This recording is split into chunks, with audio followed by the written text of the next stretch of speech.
Right, this will be a very quick demonstration.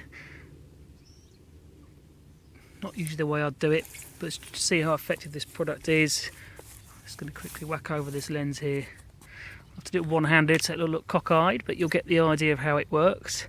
I usually wouldn't apply it to the lens itself, usually the head, but just for the sake of the video, you can see how it works like this. So here we go, simple as.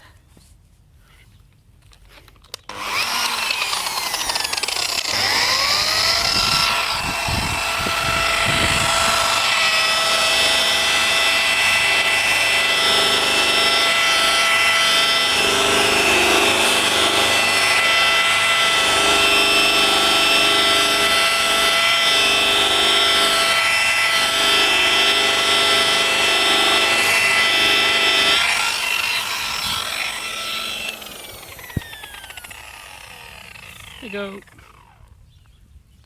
bit of yellow, nice and bright. Slight discoloration, pressed as Renulite. Lovely job.